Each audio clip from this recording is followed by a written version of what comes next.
I think everybody understands that the American people want us to focus on their jobs, not ours. They want us to come together around strategies to accelerate the recovery and get Americans back to work. They want us to confront the long-term deficits that cloud our future. They want us to focus on their safety and security and not allow matters of urgent importance to become locked up in the politics of Washington. So today we had the beginning of a new dialogue that I hope, and I'm sure most Americans hope, will help break through the noise and produce real gains.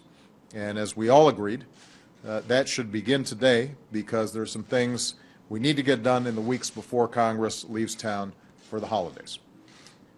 First, we should work to make sure that taxes will not go up by thousands of dollars on hardworking middle-class Americans come January 1st, which would be disastrous for those families, but also could be crippling for the economy.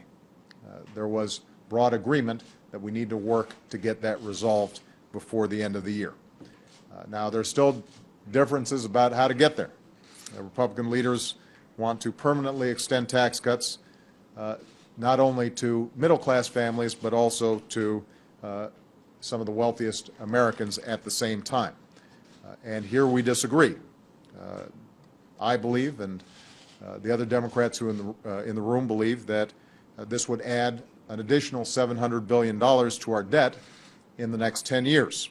And I continue to believe that it would be unwise and unfair, particularly at a time when we're contemplating deep budget cuts that require broad sacrifice. Having said that, we agreed that there must be some sensible common ground. So I appointed my Treasury Secretary, Tim Geithner, and my Budget Director, Jack Lew, to work with representatives of both parties to break through this logjam. I've asked the leaders to appoint members to help in this negotiation process. They agreed to do that. That process is beginning right away, and we expect to get some answers back over the next couple of days about how we can accomplish our key goal, which is to make sure the economy continues to grow and we are putting people back to work. And we also want to make sure that we're giving the middle class the peace of mind of knowing that their taxes will not be raised come January 1st. I also urged both parties to move quickly to preserve a number of other tax breaks for individuals and businesses that are helping our recovery right now and that are set to expire at the end of the year. This includes a tax credit for college tuition, a tax credit for 95%, a tax break for 95% of working families that I initiated at the beginning of my presidency, as well as a tax cut worth thousands of dollars for businesses that hire unemployed workers. We discussed a number of other issues as well, including the importance of ratifying the New START treaty so we can monitor Russia's nuclear arsenal, reduce our nuclear weapons, and strengthen our relationship with Russia. I reminded the room that this treaty has been vetted for 7 months now. It's gone through 18 hearings. It has support from senators of both parties.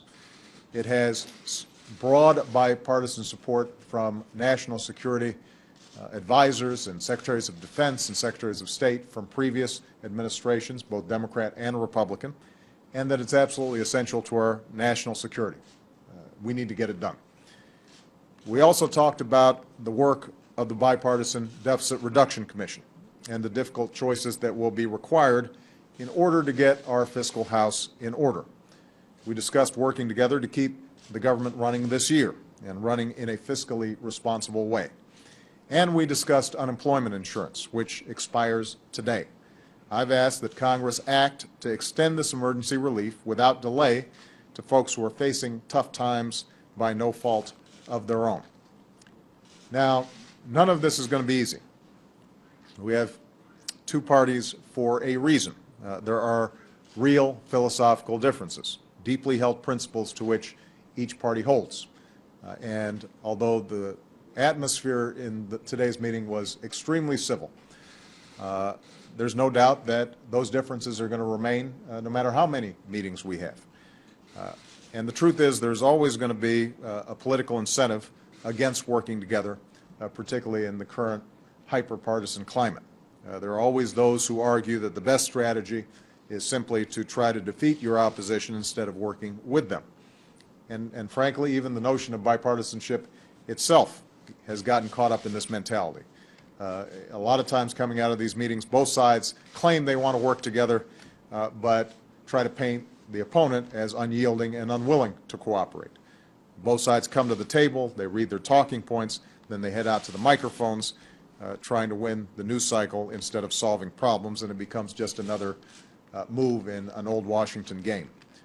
But I think there was recognition today that that's a game that we can't afford.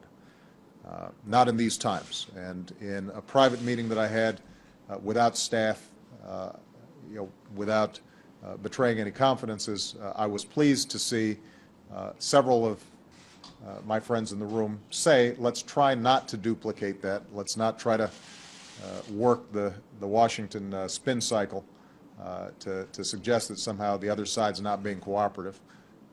I think that there was a sincere effort on the part of everybody involved to actually commit to work together to try to deal with these problems. And they understand that these aren't times for us to be playing games. As I told the leaders at the beginning of the meeting, the next election is 2 years away, and there will be plenty of time for campaigning. But right now we're facing some very serious challenges. We share an obligation to meet them, and that will require choosing the best of our ideas over the worst of our politics. So that's the spirit in which I invited both parties here today. I'm happy with how the meeting went, and I told all the leadership that I look forward to holding additional meetings, including at Camp David. Harry Reid mentioned that he's been in Congress for 28 years. He's never been to Camp David. And so I told him, well, we're going to have to get them all up there sometime soon. And I very much appreciate their presence today. I appreciate the tenor of the conversations. I think it will actually yield results before the end of the year, and I look forward to continuing this dialogue in the months ahead. Thank you very much, everybody.